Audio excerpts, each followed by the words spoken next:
Chapter 9. Captain Wentworth was come to Kellynch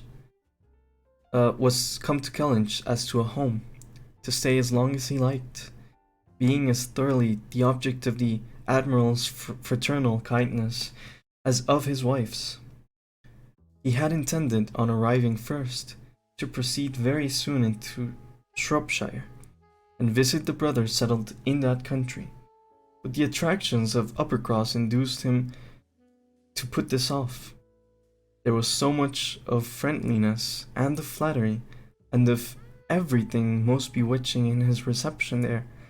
The old were so hospitable, the young so agreeable, that he could not but resolve to remain where he was, and take all the charms and perfections of Edward's wife upon a credit a little longer.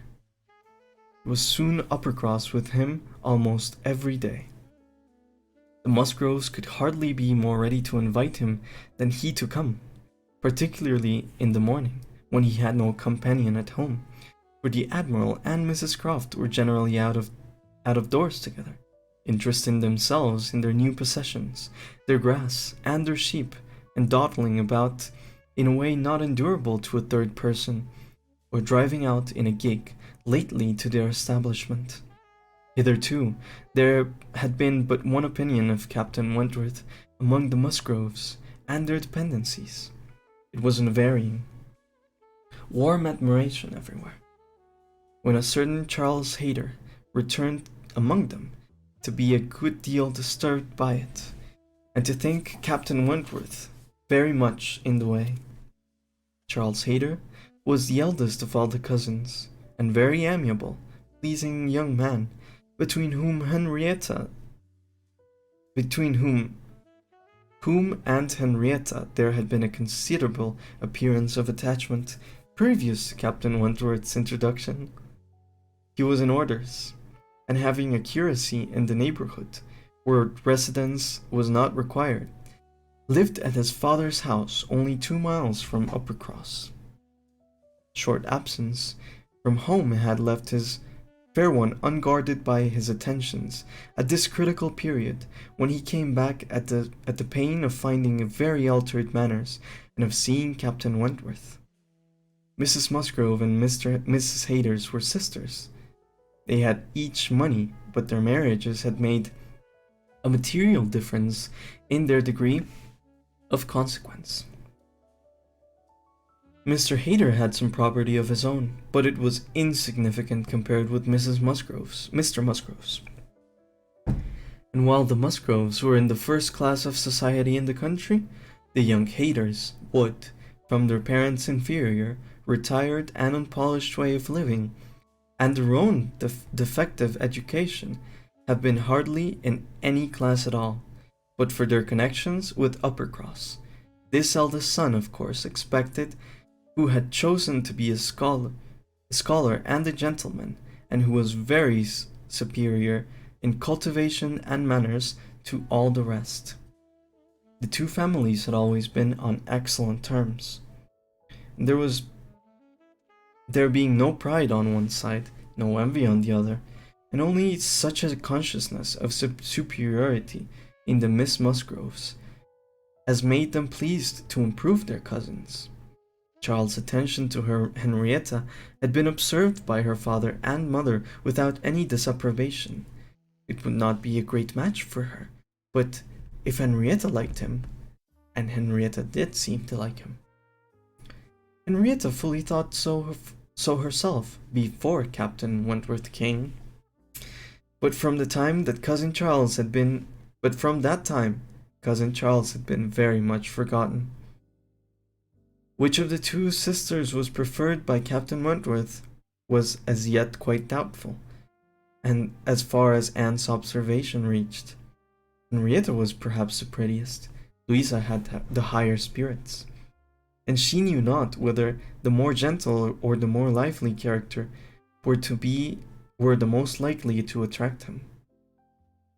Mr. and Mrs. Musgrove, either from seeing little or from seeing an entire confidence in the discretion of both their daughters, and of all the young men who came near them, seemed to leave everything to take its chance. There was not the smallest appearance of solicitude or remark about them in the mansion house, but it was different at the cottage. The young couple were more disposed to speculate and wonder, and Captain Wentworth had not been above 4 or 5 times in the Miss Musgrove's company, and Charles Hayter had but just reappeared, when Anne had to listen to the opinions of her brother and sister as to which was the one liked best. Charles gave it for Louisa, Mary for Henrietta, but it was quite agreeing that to have him marry either could be extremely delightful. Charles had never seen a pleasanter man in his life, and from what he had once heard Captain Wentworth himself say, was very sure that he had not made less than £20,000 by the war. Here was a fortune at once, besides which there would be a chance of what might be done in any future war. He was sure Captain Wentworth was as likely a man to distinguish himself as any officer in the navy. Oh, it would be a capital match for either one of his sisters. Upon my word it would, replied Mary.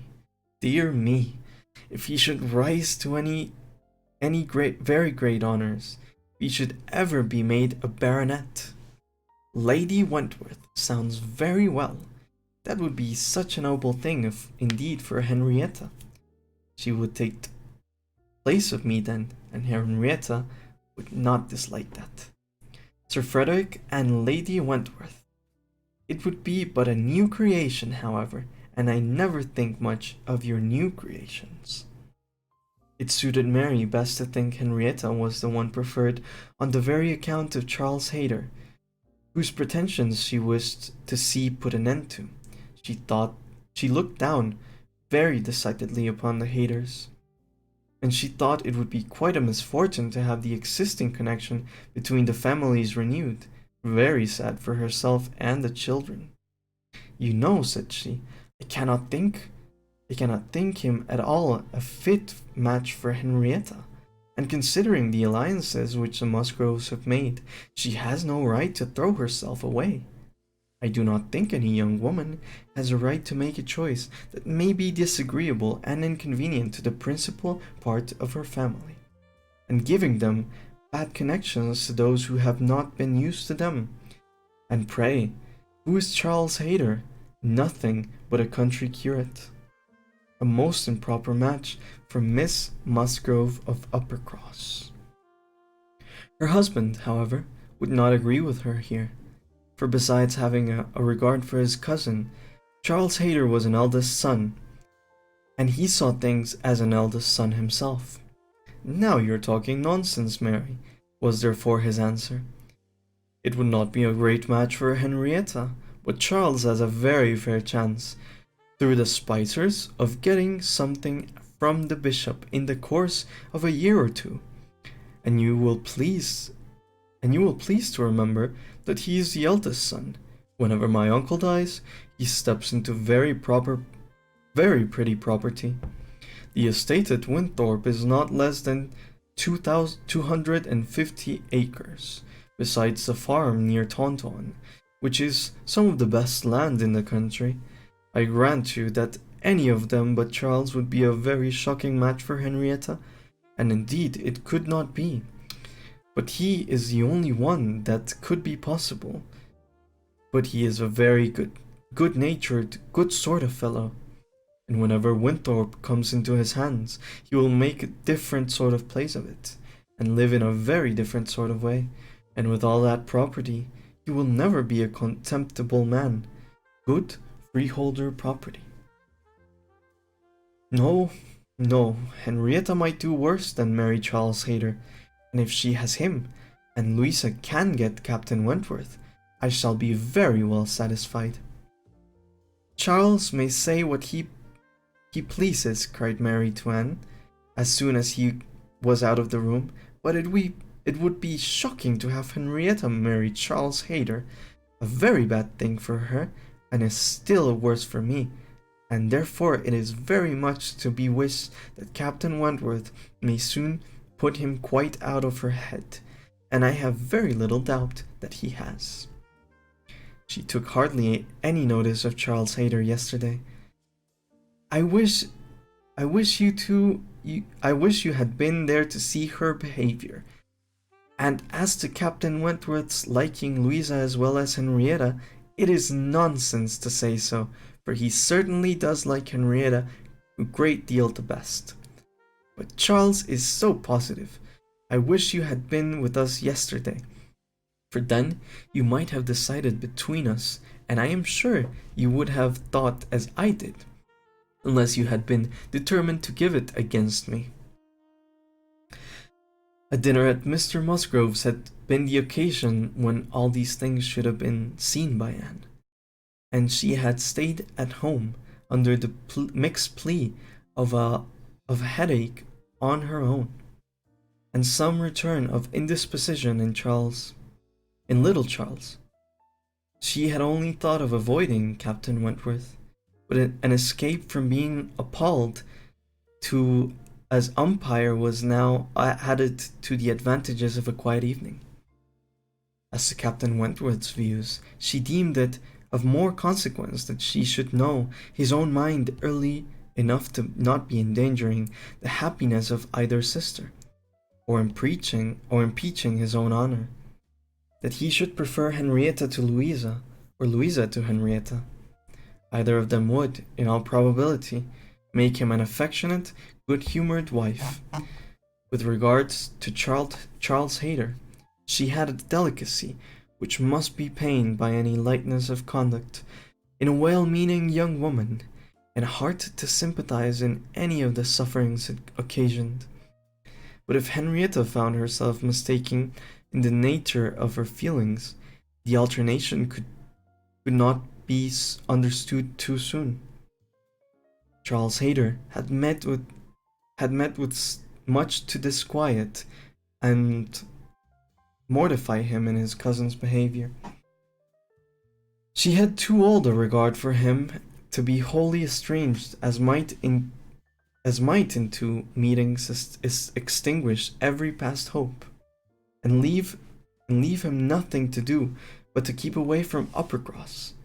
But there was such a change as became very alarming, when such a man as Captain Wentworth was to be regarded as the probable cause.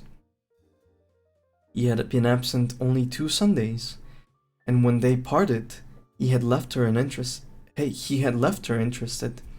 even to the height of his wishes, in his prospect of soon quitting his present curacy, and obtaining that of Uppercross instead. It had seemed the object nearest her heart that Dr. Shirley, the rector, who for more than 40 years had been zealously discharging all the duties of his office, was now growing too infirm, for many of them should quite be fixed on engaging a curate, should make his curacy quite as good as he could afford, and should give Charles Hayter the promise of it. The advantage of having to come only to Uppercross instead of going 6 miles the other way, of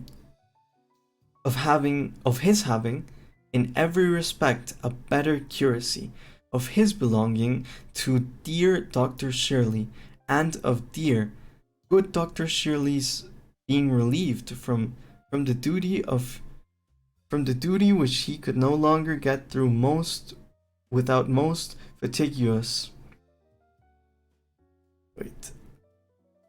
Good old Dr. Shirley being relieved from the duty which he could no longer get through without being most injurious fatigue, had been a great deal even to Louisa, but had almost been everything to Henrietta. When he came back, alas, the seal of business was gone by. Louisa could not listen at all to his account of a conversation which he had just held with Dr. Shirley. She was at a window, looking out for Captain Wentworth, and even Henrietta had at best only a divided attention to give, and seemed to have forgotten all the former doubt and solicitude of the negotiation. Well, I am very glad indeed, but I always thought you would have it. I always thought you sure. Did not appear to me that in short, you know Dr. Shirley must have a curate, and you had secured his promise. Is he coming, Louisa? One morning, very soon after the dinner at the Musgroves, at which Anne had not been present, Captain Wentworth walked into the drawing room at the cottage, where were only herself and the little invalid Charles, who was lying on the sofa. The surprise of finding himself almost alone with Anne Elliot deprived his manners of their usual composure. He started, and I could only say, "I thought Miss Musgroves had been here. Miss Musgroves told me I should find them here," before he walked out to the window to recollect himself, and feel how he ought to behave. "They are upstairs, with my sister. They will be down in a few moments, I dare say," had been Anne's reply, in all the confusion that was natural. And if the child had not called her to come and do something for him, she would have been out of the room the next moment, and released Captain Wentworth as well as herself. He continued at the window, and after calmly and politely saying, "I hope the little boy is better," was silent. She was obliged to kneel down by the sofa, and remained there to satisfy her patient, and thus they continued a few minutes, when, to her very great satisfaction, she heard some other person crossing the little vestibule. She hoped, on turning her head, to see the master of the house, but it proved to be one much less calculated for making matters easy, Charles Hayter, probably not at all better pleased by the sight of Captain Wentworth than Captain Wentworth had been by the sight of Anne. She only attempted to say, "How do you do? Will you not sit down? The others will be here presently." Captain Wentworth, however, came from his window, apparently not so ill disposed for conversation. But Charles Hayter soon put an end to his attempts by seating himself near the table and taking up the newspaper, and Captain Wentworth returned to the window. Another minute brought another addition. The younger boy, a remarkable stout, a forward child of 2 years old, having got the door open for him by someone without, made his determined appearance among them, and went straight to the sofa to see what was going on, and to put his claim to anything good that they might be giving away. There being nothing to eat, he could only have some play, and his aunt would not let him tease his sick brother. He began to fasten himself upon her as she knelt, in such a way that, busy as she spoke about Charles, she could not shake him off. She spoke to him, ordered, entreated, and insisted in vain. Once she did contrive to push him away, but the boy had greater pleasure in getting upon her back again directly. "Walter," said she, "get down this moment. You are extremely troublesome. I am very angry with you." "Walter," cried Charles Hayter, "why do you not do as you are bid? Do you not hear your aunt speak? Come to me, Walter. Come to cousin Charles." But not a bit did Walter stir. In another moment, however, she found herself in the state of being released from him. Someone was taking him from her. Though he had bent down her head so much that his little sturdy hands were unfastened from around her neck, he was resolutely borne away, before she knew that Captain Wentworth had done it. Her sensations on the discovery made her perfectly speechless. She could not even thank him, but only hang over little Charles with most disordered feelings. His kindness in stepping forward to her relief, the manner, the silence in which it had passed, the little particulars of the circumstance, with the conviction soon forced on her by the noise he was studiously making with the child, that he meant to avoid hearing her thinks, and rather sought to testify that her conversation was the last of his wants, produced such confusion of varying but very painful agitation as she could not recover from, till enabled by the entrance of Mary and Miss Musgroves to make over her little patient to their cares, and leave the room. She could not stay. It might have been an opportunity of watching the loves and jealousies of the four. They were now all together. But she could stay for none of it. It was evident that Charles Hayter was not well inclined towards Captain Wentworth. She had a strong impression of his having said, in a vexed tone of voice, after Captain Wentworth's interference, "You ought to have minded me, Walter. I told you not to tease your aunt," and could comprehend his regretting that Captain Wentworth should do what he ought to have done himself. But neither Charles Hayter's feelings, nor anybody's feelings, could interest her till she had a little better arranged her own. She was ashamed of herself, quite ashamed of being so nervous, so overcome by such a trifle, but so it was, and it required a long application of solitude and reflection to recover her. That was the end of chapter 9.